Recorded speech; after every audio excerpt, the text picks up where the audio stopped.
Legend of Total War here, and today we're doing a sort of bonus top 5 Total War video, this time for Total War Warhammer.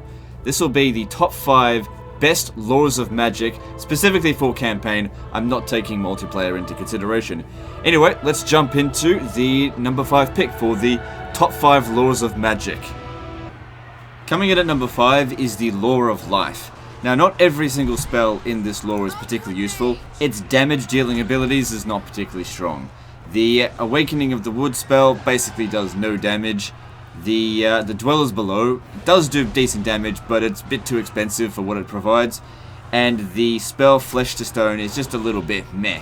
But its other 3 spells are particularly useful. If you want to keep your units in the fight longer, the Shield of Thorns providing 22% physical resistance certainly helps, in addition to providing 25% extra melee damage. Of course, you can overcast it for the 50% extra melee damage.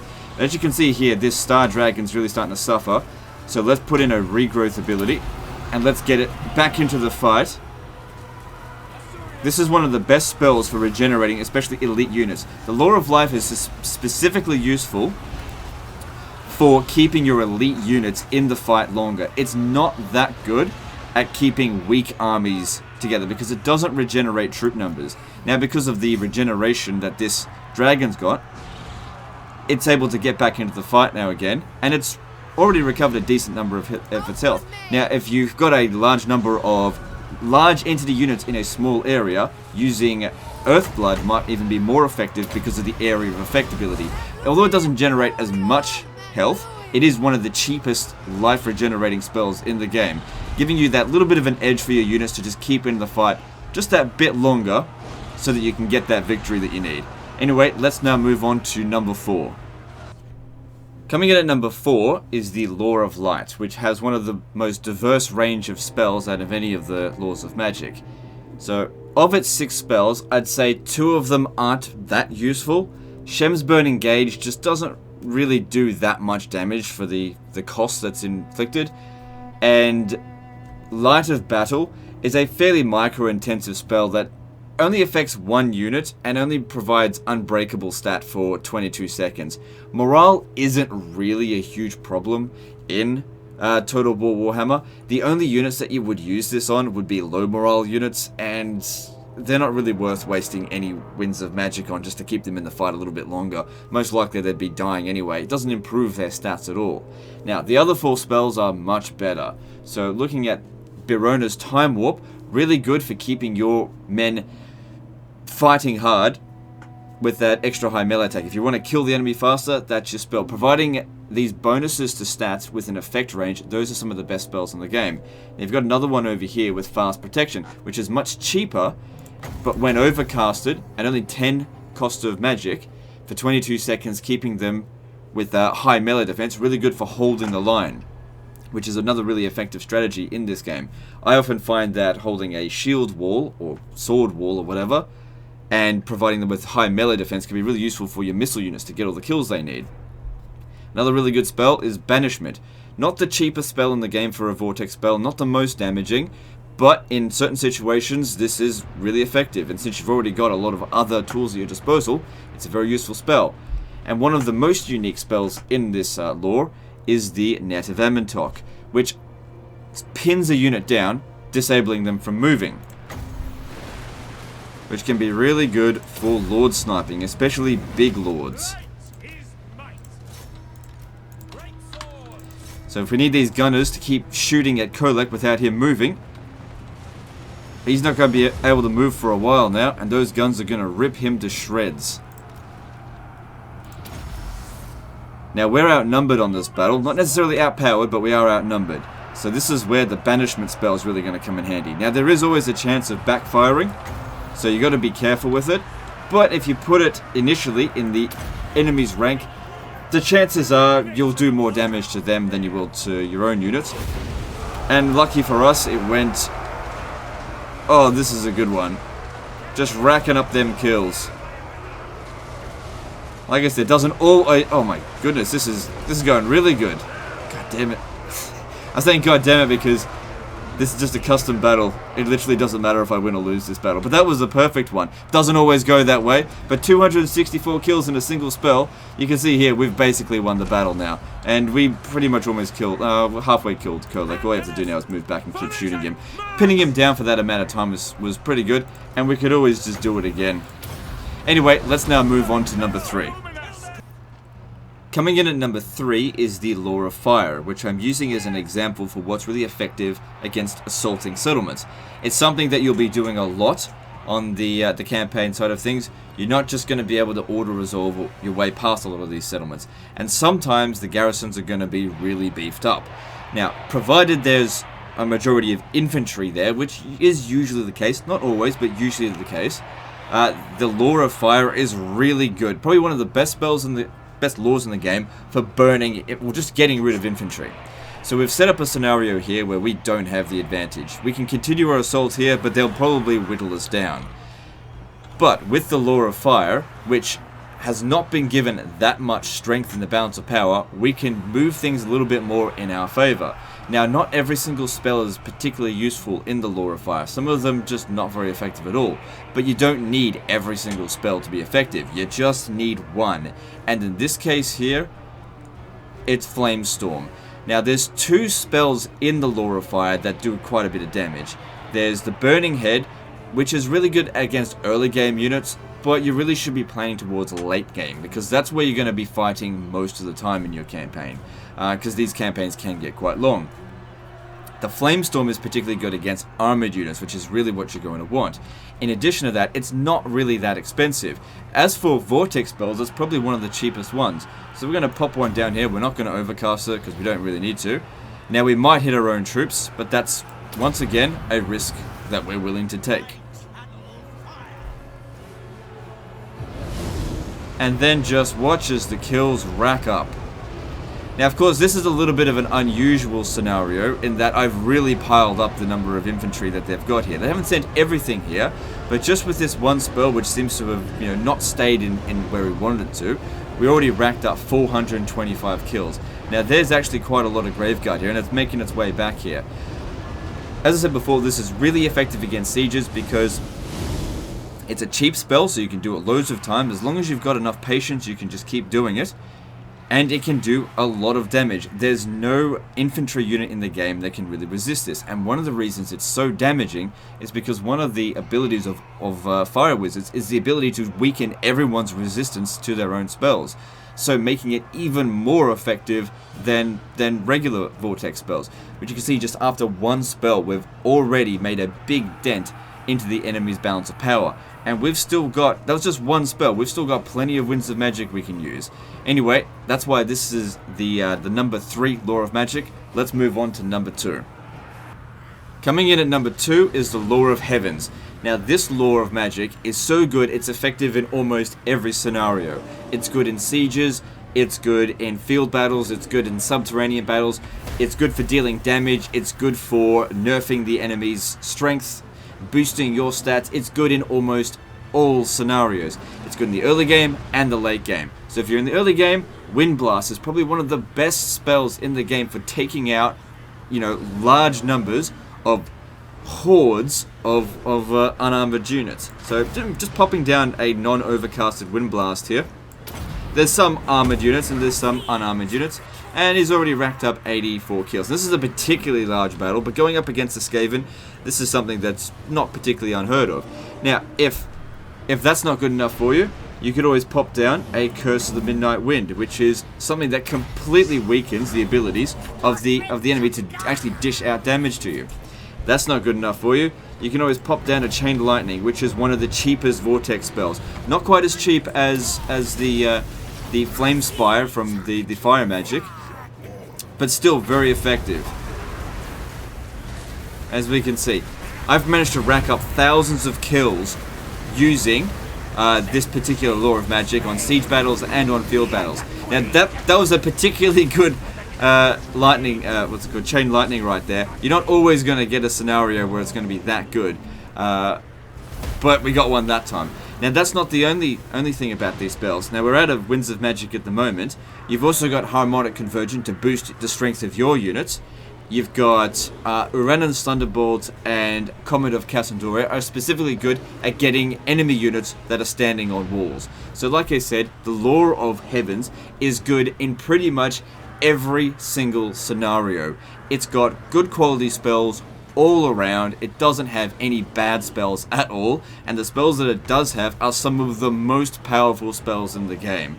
Anyway, let's now move on to the crown jewel, the best Law of Magic in Total War Warhammer.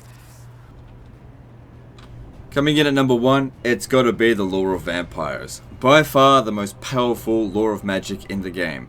So I've set up a scenario here to really try to prove and to showcase just how powerful this Law of Magic can be when used correctly. So there's going to be a bit of cheese. When it comes to the vampire camps, they are, if you want to use them really effectively, a very cheesy race, okay? So if you're looking for top 5 most honorable factions, it's not this video.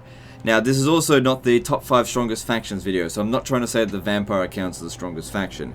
However, given the scenario here, where we are badly outnumbered against a two full stacks of dwarfs here, so 40 units of very powerful units that go from longbeards to hammerers. They got a lot of troops that are resistant to magic as well. Every dwarf unit's resistant to magic. Under normal circumstances in melee here, there's no scenario that we could do to win here. You wouldn't be able to break them or anything like that. They'd simply rip through you. However, we're going to win this battle because of the magic. Everything that I've set up here is to maximize the potential of how we can utilize this Law of Vampires. Now the thing is, you might think, well, you've set this up like this.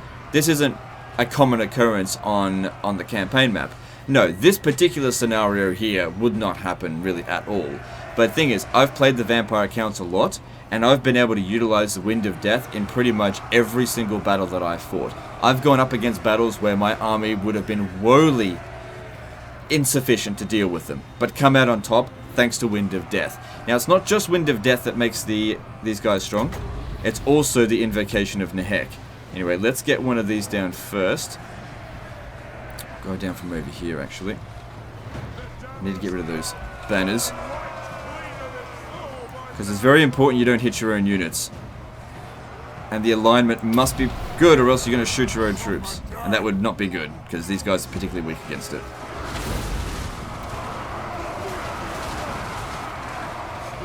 And just like that, 565 dwarves dead. Now that's not going to win us the battle yet either, so we have to do it again. As I was saying, you can also utilize the Invocation of Nehek.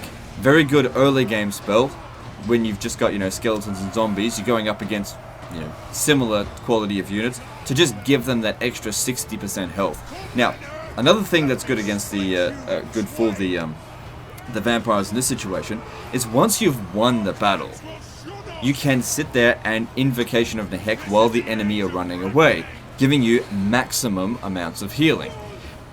Now, another thing is that the vampire accounts have a lot of things that they can do to increase their maximum winds of magic throughout the campaign. I've seen potentially up to 200 winds of magic in one particular battle.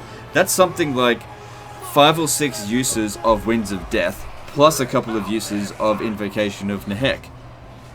So with one single army, you can easily take out 2 or even 3 armies if you use it correctly.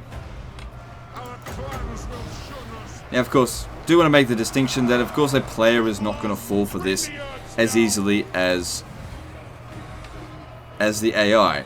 But I did say that this is about campaign, not about multiplayer. I just want to make that clear. Got to make sure it's perfect. There's no margin for error here.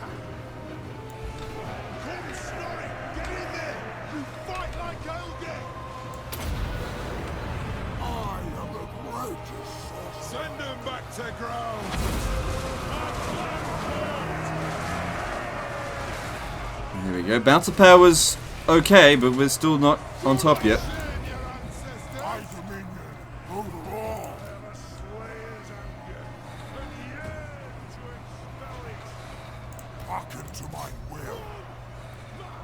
Well, we've certainly made a big difference. It's all just going to come down to whether or not we can cast off enough of these spells, which is why we got 3 of these guys here. So yeah, if you want to test this stuff out, and I'm more than happy to be proven wrong about this, test out a different faction, get yourself 5 wizards with magic, and start off with as much balance of power up against the dwarves, and use Law of Heavens, Law of Fire, Law of Shadows, Law of Plague, whatever. Any winds of magic. See if you can even win the battle, let alone come out with a heroic victory.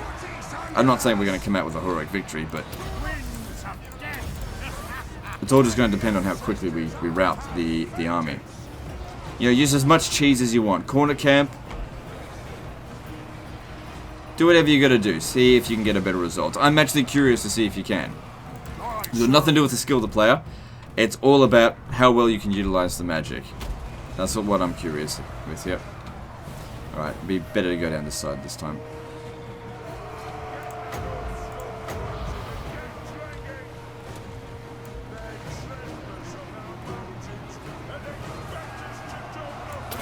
Just gotta make sure I hit my own units, of course.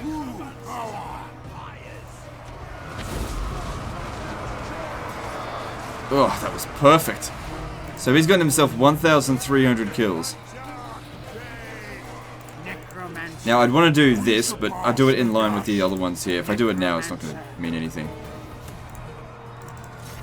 So there we go. The balance of power is actually in our favor now. Now one of the other great things about it is that when you do that, especially if you're doing it at the edge of the map, any units that break run off the map. Now the thing about the vampire accounts is that their units don't break, they just die. So you're not affected by corner camping in this. So for example, I've corner camped as Bretonia before, and that doesn't work out very well, because you corner camp and then as soon as they break, they're off the battlefield. Funny thing is with like Bretonia as an example, you're actually better off fighting in the center of the map in most scenarios, because most of the time the units that rout, they'll come back and fight again, but if they've left the battlefield, they don't come back. We've also got other spells. It's not the only 2 spells in the Vampire, Law of Vampire arsenal, but those are the 2 best ones. So, for example, Raise the Dead. Very good spell, nothing particularly unique about it, but if you're on a zombie dragon with any lord, you could fly over to the enemy artillery, pop this down, and basically neutralize them. Might take 1 or 2 spells of it, but it does a really good job against most types of artillery. Alright, here we go. Could have actually selected them all at once, but it's all good. Now, I reckon we've got enough wiggle room here to do one more invocation of Nehek. One more Wind of Death. But I'd have to wait until this is ready to go again, because we've only lost like 1 or 2 units so far.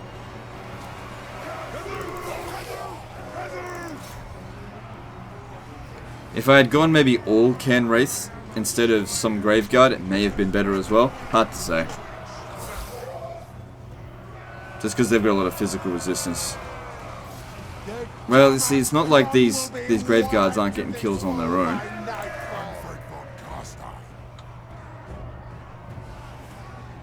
Oh, we're at 27. We just scraped by though. Alright, I have to see where they're most concentrated.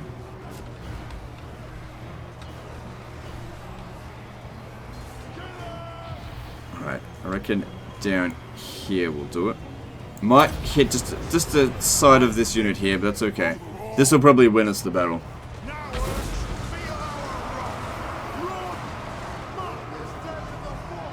Well, apart from the Slayers, of course.